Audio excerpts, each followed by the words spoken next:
안녕하세요. 진짜 미치고 팔짝 뛸 만한 일이 있어서 여기에 글을 씁니다. 거두절미하고 본론만 말하겠습니다. 두서가 없더라도 이해 부탁드릴게요. 연애 시절부터 저는 결혼은 필수사항이 아니어서 안 해도 된다고 말하곤 했어요. 이렇게 남편을 만날 때마다 강조했던 부부는 결혼을 하더라도 아이 없이 지낼 거라고도 이야기했고요.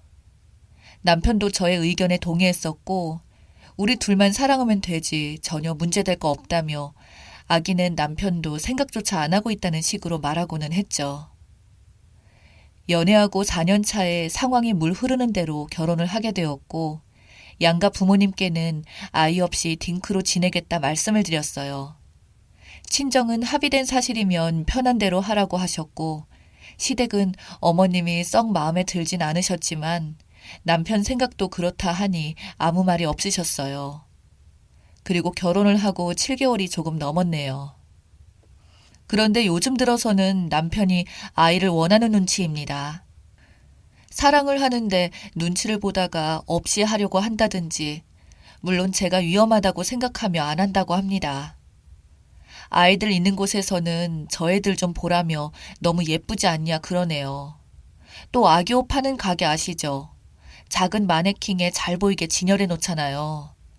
지나가다가 그 앞에 딱 멈추더니 여자애들 옷은 진짜 너무 이쁘다며 인형옷 같지? 그치 자기야? 이런 이야기를 하기에 물었어요. 오빠, 아기 갖고 싶어? 요즘 들어 자꾸 이러네. 그랬더니 아기를 원한대요. 본인 부모님들도 손주를 원하신다 그러고요. 전 애초에 아이 생각 없다 얘기했고 남편도 동의했으면서 이제 와서 이러는 거 너무 어이없어요. 아이를 갖는다는 마음이 손바닥 뒤집듯이 쉬운 것도 아니고 저는 전혀 생각이 없습니다. 하다못해 TV를 봐도 스트레스를 줍니다. 일요일 예능에 아빠가 아이들을 케어하는 프로그램 보면서 아기가 있으면 남편도 저렇게 잘할 수 있다며 제가 듣는 앞에서 호기롭게 얘기합니다. 하루는 시댁을 갔는데 어머님의 친구 손주가 너무 이쁘더라. 친구 손주 재롱에 시간 가는 줄 몰랐다는 등의 이야기를 하시더라고요. 제 앞에서 그런 이야기를 하시는 것도 좀 불편해서 자리를 피하려고 하는데 남편이 옆에 오더니 엄마가 자꾸 그런 이야기로 스트레스 주면 더 아기가 안 생기니까 그냥 모른 척하고 기다리세요. 라고 하는 거예요. 너무 황당하고 어이가 없었죠. 집에 와서 따지고 들었더니 손주를 부러워하시는 부모님이 너무 안쓰러워서 대충 둘러댄 거라고 하더군요. 나 원참 그럴수록 희망 고문을 하면 안 되는 거 아닌가요? 그러더니 아니나 다를까 그 뒤부터는 어머님이 수시로 전화 오셔서 혹시 아기 가질 생각은 없냐고 물어보십니다. 몇 번 대응을 하다가 차단한 상태고요. 뭐라고 이야기를 해야 할까요? 전 정말 낳을 생각이 없고 제 일을 계속하고 싶어요. 또 육아는 좀 힘든가요? 지금이야 넌 낳기만 해라. 내가 다 키울게. 하지만 낳고 나면 뒤치다꺼리는 제가 다 할 거 뻔히 보이고 주변 친구들 보면 지옥 육아에 힘들어하는 거 한두 명이 아닙니다. 제 몸 망가지는 것도 싫고 출산도 싫었어요. 결혼하면 얘가 어쩌겠어 하는 마음으로 대충 제 비위를 맞춰주는 척 하다가 지금 와서 본색을 드러내는 것 같아서 괘씸하기도 하고 제 뜻을 뻔히 알면서 자꾸 마음을 떠보니 진짜 미칠 노릇이네요. TV며 길거리를 다닐 때며 아이들만 있으면 은근히 아이들이 예쁘다 떠보는데요. 정말 어떻게 해야 할까요? 조언 부탁드립니다. 추가합니다. 댓글 다 읽었습니다. 남편은 한 번도 딩크라 생각하고 산 적이 없다라는 글을 보니 정말 열이 올랐습니다. 시술하라는 댓글을 읽고 점검 전에 제가 시술하겠다니 펄쩍 뛰며 절대 안 된다네요. 그러길래 그럼 오빠가 시술하라고 했더니 왜 본인이 시술을 하냐고 계속 화를 냅니다. 서로 말을 하다가 끝내 뺨 한 대를 맞았습니다. 네가 언제까지 젊은 것 같냐면서 씩씩대더니 손찌검을 해서 미안하다며 생각 좀 하고 온다면서 나갔습니다. 저도 너무 어이가 없고 맞은 것도 기가 막혀서 서러워서 울다가 진정 좀 하고 글을 추가합니다. 전 예체능 종사자고요. 너무 다행스럽게도 수입이 꽤 들어오고 있어서 남편과 거의 비슷하거나 제가 더 버는 달도 있습니다. 빚이 있어도 혼자여도 부족하지는 않아요. 비록 짧은 기간이었지만 그동안 가정의 기여도도 남편은 거의 없음에 가깝고요. 제가 프리랜서로 일하다 보니 연주나 수업이 없는 시간은 다 자유라 대부분 제가 부담했어요. 몸을 쓰는 직업이다 보니 임신 기간이 절대적으로 방해라고 생각을 했고요. 이 모든 이유를 들어 이야기를 해도 돈은 자기가 벌 테니 걱정 말고 다시 생각해 보라네요. 말도 안 되죠. 제가 더 잘 버는데 이해를 못하는 것 같습니다. 딩크를 반복하는 것도 이혼 사유지만 뺨을 때렸다는 것으로 이혼의 사유가 또 생기고 말았네요. 제 지인이 변호사라 자초지경을 설명하고 내일 얼굴을 보기로 했습니다. 가정의 기여도도 별로 없으니 자기가 뭐 챙겨갈 건 있을까요? 지금 제 마음이 화가 너무 나서 글이 정리가 안 되네요. 틈봐서 다시 추가할게요. 감사합니다. 추가합니다. 내일 출근도 해야 하고 곧 들어올 것 같아서 간단히 짐을 싸서 친구네서 하루 신세지기로 했습니다. 대충 이야기는 들었어. 네가 언제까지 젊고 잘 나가겠어. 애도 낳을 수 있을 때 낳는 거야. 뒤늦게 낳는다고 후회하지 말고 한 살이라도 젊을 때 하루라도 더 일찍 낳아야지. 라며 이런 식으로 이야기하더라고요. 제가 고개 빳빳이 들고 난 낳을 생각이 없는데 애를 안겨주느니 마느니 혼자 난리야. 나는 40까지는 젊게 살 수 있을 것 같은데. 라고 하다가 맞았습니다. 사진은 당연히 찍었고 첨부하려 했으나 맞은 부위가 너무 눈과 가까워서 지인들은 누구인지 알아볼 수 있을 것 같아서 첨부하지 않겠습니다.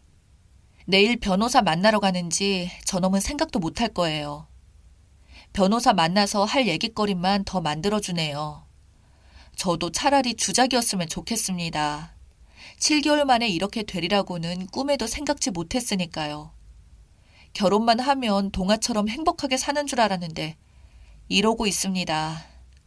하지만 맞고 사는 여자가 되고 싶진 않아요. 지금 마음 같아서는 빨리 마무리하고 싶고요. 다들 주말 잘 마무리하세요. 후기입니다. 기억하는 분이 계실지 모르겠지만 2년 전 글 썼던 사람입니다. 벌써 많은 시간이 흘렀네요. 저는 이혼을 했고 많은 분들이 염려해 주신 덕분에 나름 깔끔하게 이혼했다고 생각을 합니다. 오랜 시간 얽히고 싶지도 않아서 길게 이것저것 재고 따지지도 않았고 차라리 손해를 보더라도 오래 생각하기 싫어 그냥 최대한 빠르게 마무리를 했습니다.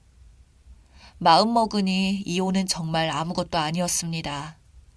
그 당시 저는 진단서부터 발급받았고 최대한 만나지 않으려고 했습니다. 언제 돌변해서 폭력을 휘두르는 남자는 역시 한 번 본성을 보이니 술 먹고 집 앞에 찾아와서 행패를 부리네요. 차라리 7개월 만에 저런 본성을 안 게 다행이었고 혹시라도 전 남편 말에 홀려 아기라도 안 가진 게 다행이다 싶었죠. 저를 때렸다는 것 자체가 정이 다 떨어졌기 때문에 오히려 이별이 쉬웠습니다. 딩크인데 왜 수술을 하지 않느냐는 말에 저는 몸으로 돈을 버는 사람이라 몸 컨디션이 조금이라도 흐트러지면 그 여파가 오래 남아 아무리 간단한 시술이라도 예민하게 받아들이게 되더라고요.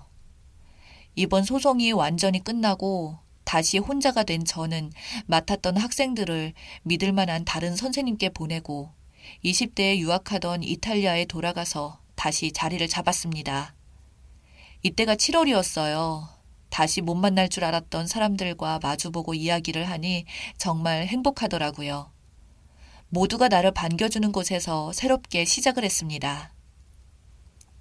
저는 감사하게도 교수님들과 아직 남아있는 함께 유학하던 친구들, 또 유학 시절 가깝게 지내다 왕성히 활동 중인 사람들의 도움으로 이탈리아에서 자리를 잡고 어렵지 않은 형편으로 지내고 있었어요.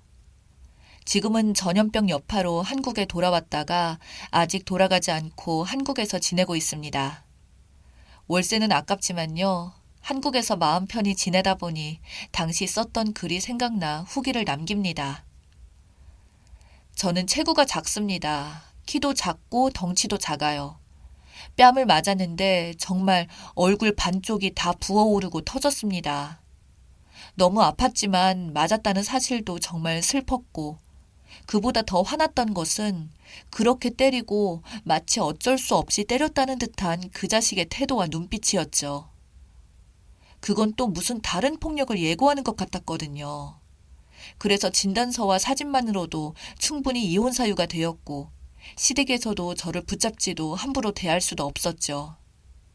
주작인 것 같다고 하시는 분들 때문에 또 다른 상처까지 받았고 짧았던 결혼 생활이었지만 후회는 하지 않아요. 누구나 실수는 할 수 있는 거니까요. 그리고 화장실 들어갈 때랑 나올 때가 다른 남자, 폭력 쓰는 남자랑 사느니 이혼녀 딱지를 끄는 지금의 제가 더 훨씬 행복합니다. 같이 아는 사람이 있어서 한국에 와서 만났다가 별로 알고 싶지 않았던 전 남편 소식을 알게 되었습니다. 벌써 재혼을 한다네요. 그런데 속도 위반으로 시작하는 결혼이라고 하더군요. 그렇게 바라던 아이. 이전에는 전 남편이 철저히 숨겨서 미처 몰랐던 아이 먼저 가지고 시작하는 결혼 축하라도 해줘야 할까요? 그런데 사실 기분이 더럽다던가 내가 화난다던가 하는 마음조차 1도 없습니다. 그만큼 예전의 정이 다 떨어진 것이겠죠. 한때 사랑했던 사람, 지금은 떠올리기조차 싫은 사람이 되었다는 사실 자체가 서글프네요.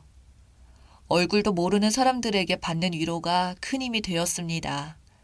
저는 이제 아주 잘 살고 있고 그때보다 마음이 훨씬 편해졌습니다. 저는 지금 잘 지내지만 남자와 단둘이 있는 게 좋은 일이기는 해요. 가끔 그때 일을 악몽으로 꿀 때면 수면제가 있어야지 잠이 드는 날이 있기도 하지만 그래도 언젠가는 극복할 거라 생각하면서 지내고 있습니다. 저 같은 일을 겪는 분이 또 안 계셨으면 좋겠어요. 진심으로요. 머릿속으로는 분명히 이혼이 답인데 세상에 홀로 서기 두려워서 혹시 나이 때문에 힘들고 고통을 겪고 계시는 분들이 안 계셨으면 좋겠습니다. 생각보다 인생은 길고 우리는 행복하게 살 수 있어요. 더운 여름 잘 이겨내시고 주말 잘 보내세요.